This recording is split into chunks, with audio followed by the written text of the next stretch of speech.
So we've talked about different playing techniques for the crystal bowls, and we've talked about intervals and so on, and now we're going to talk about the actual session itself and how we work with the crystal bowls, what the playing sequence is in a treatment. Now there's going to be lots of different permeations of this depending on what your client presents with, the intervals that you're going to be using in your kit, for example. All of that's going to have a bearing on how you play your bowls and what bowls you use, okay? But for the moment, we're just going to go through a basic playing sequence, right? So the first thing you want to do is to gently announce your bowls. So this is what we call abstract donging, and taking your stick, your crystal bowl wand, the silicone covered one, so it's fairly soft, or if you've got one of these in your set, one of those, and gently striking the bowls. So we went through this in playing techniques, so I don't need to go through it too much, but just make sure when you're doing this, it's gently announcing the crystal bowls. Keep it abstract so that you're not playing a tune. The gap between the notes is different sized, so it doesn't sound too mechanical, it's creative, it kind of flows.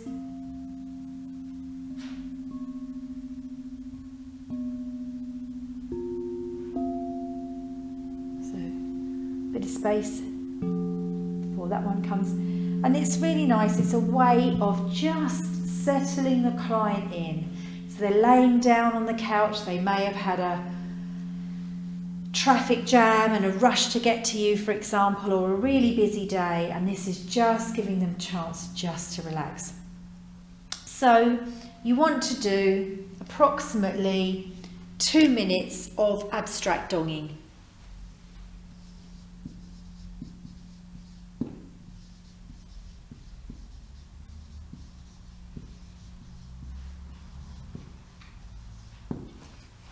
Okay.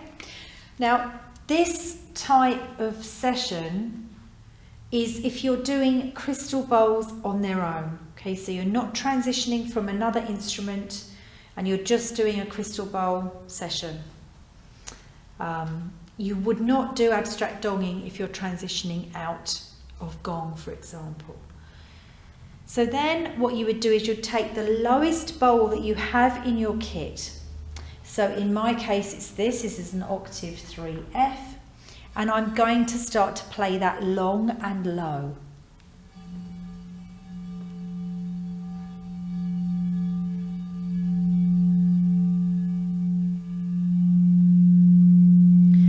And I'm going to play that for a few minutes. Okay. So I want to allow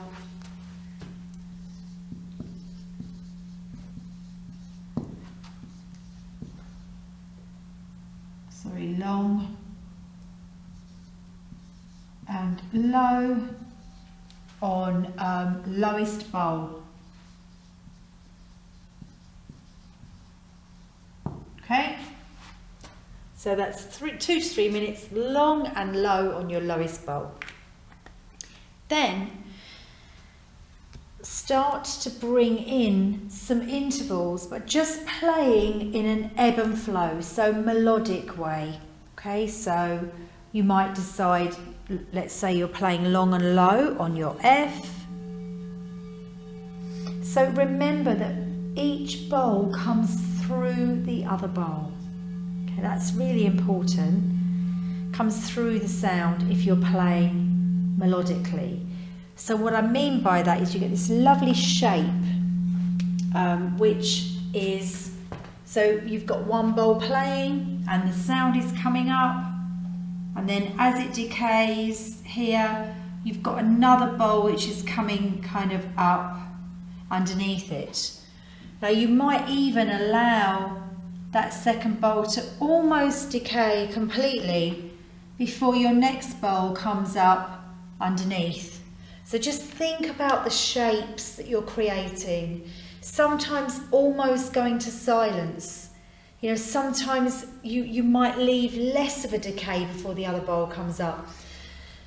Really play with those different sounds. Record yourself. Play it back.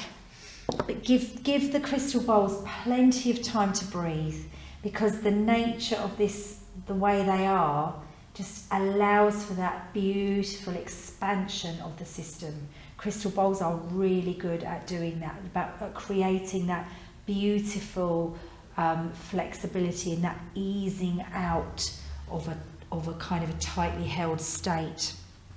So you're going to start, after your long and low, you're going to bring your first melodic interval in. So for example, let's say I'm going to bring an octave in. So I've got my F bowl, and that's long and low, and I've now let that decay. So that's decaying off.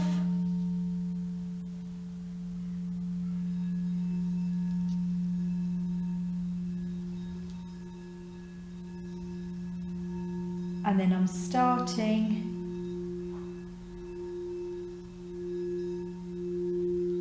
to play my octave melodic, and I'm just going to let that ebb and flow. So I might choose to go back now and play this ebb and flow. So to let it come up.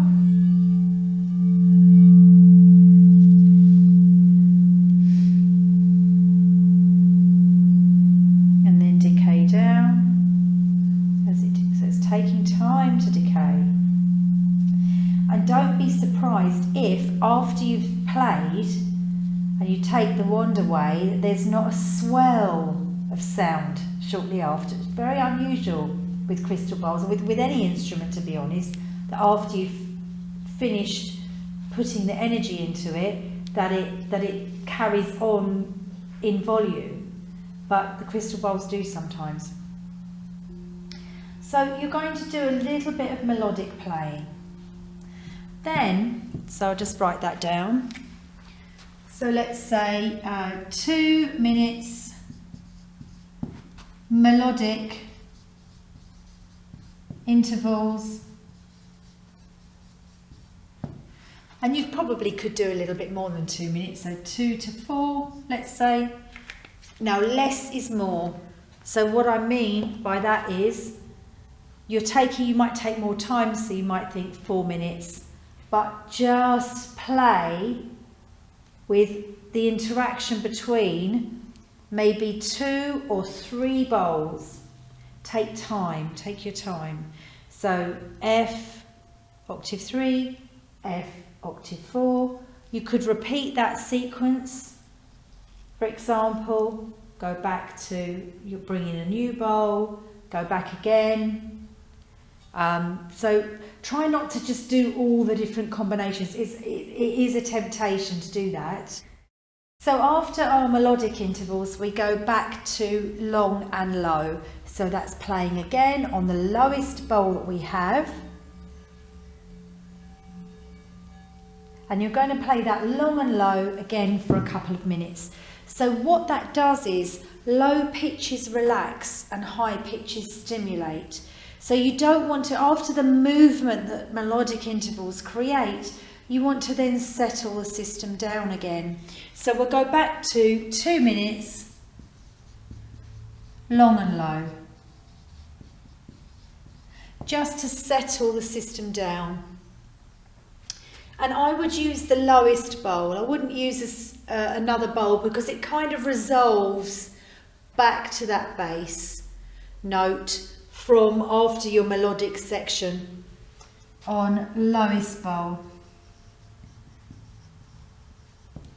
Okay, so from here, this is where you then go into your intervals sequence.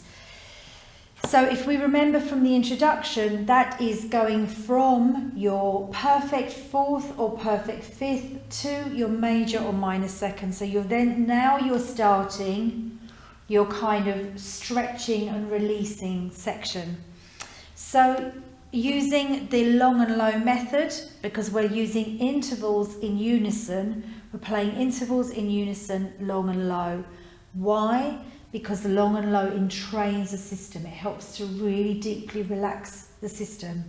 So we'll go from our perfect fifth, long and low, to our minor or major second, or perfect fourth. So perfect fifth or perfect fourth.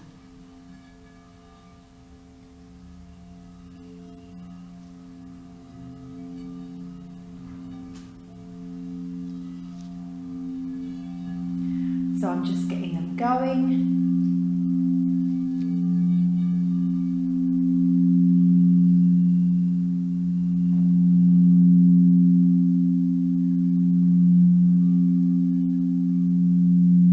I've got them to a volume that I'm happy with.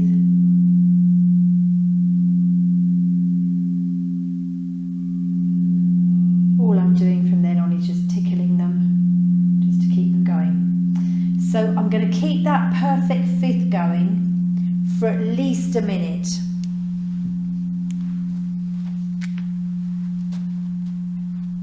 So let's say 1 to 2 minutes.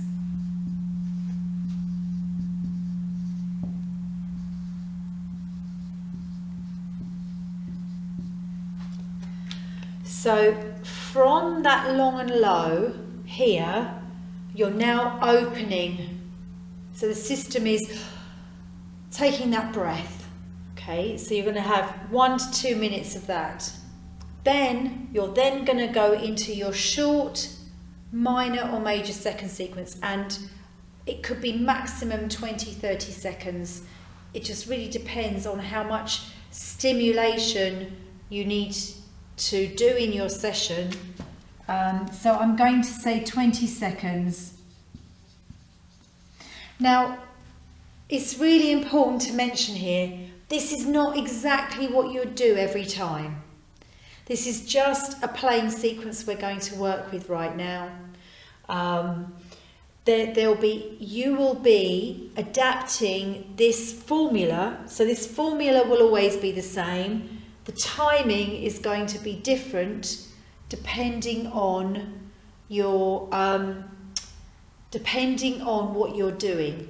Now, I've just said the formula will always be the same. There could be, so the rationale for what you're doing has to stack up. Okay, so we'll talk more about that when we get to application later on. That little bit of the puzzle will drop into place, hopefully. But this for now is a sequence to master, if you like to think about. So 20 seconds, we're going to use that major or minor second. Why? Because that stimulates the system. So again, long and low.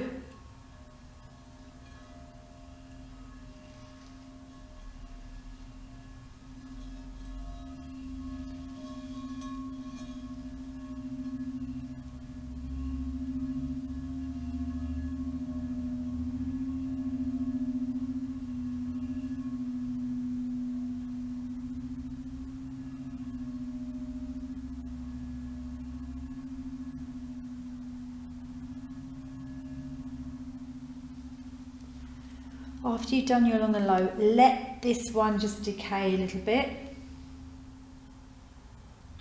And then start to bring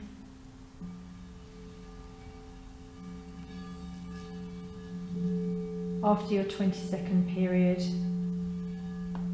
start to bring your perfect fifth back in. Okay. Now you'll repeat that sequence a couple of times. So when you bring your perfect fifth back in again, you might want to do it for a bit longer.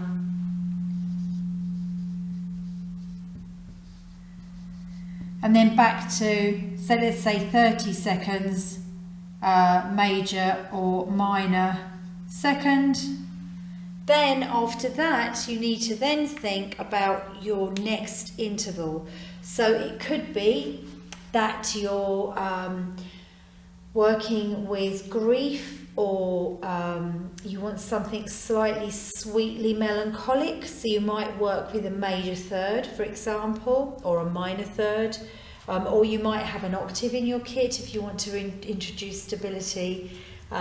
So whatever it is that you want to work with that makes sense with your client, is bring your next interval in. So I'm going to call that your, what shall I call it?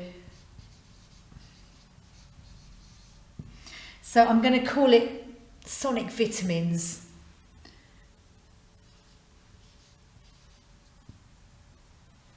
So that's your next interval. So that's the kind of the extra thing that you're doing in your kit. Then after that, then what you can do is largely up to you, as long as it stacks up within the session. So let's say, for now, what we're going to do, let's have a look at our time for starters. So let's say 2, 4, 6, 8, 10, 11, 12, 13, 14. So we're kind of anywhere around about 13 to 15 minutes into our treatment right now. So bearing in mind that our treatment may be 30 to 45 minutes, you've got 10 minutes of therapeutic percussion at the end of your treatment. So you've got about another 20 minutes to go. So what you could do is you could actually decide that you'd like to put another piece of long and low in. This time make it the longer 3 minutes, because you're really deep, because your rationale is you really deeply want to relax your client. And then go back and start your stretching and releasing sequence again, and then come out from that stretching and releasing sequence into another interval, so another sonic vitamin, your second interval, or you could go back to your first. Remember, less is more, and I don't want to confuse you too much at this stage with lots of different options. For now, let's just practice this technique. So what we'll do is we'll go back after this 3 minutes long and low, we'll go back to this sequence again, this whole sequence. We'll use that same interval again, so minor third or major third or octave, whatever it is, we'll repeat this. So you will repeat it in there, okay?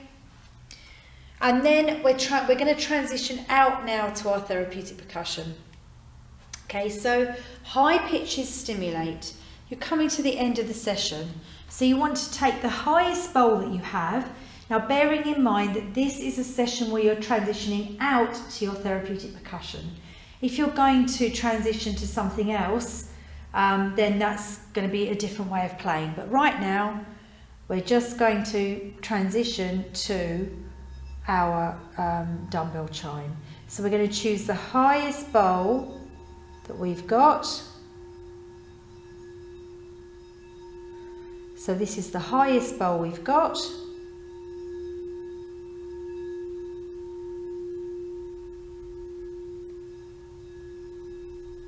Just going to start in a little bit of long and low, because it will be coming through something else, and then just begin then to bring your dumbbell chime in, so you've got that lovely interaction between your bowl and your chime, and you want to do that for 2 minutes.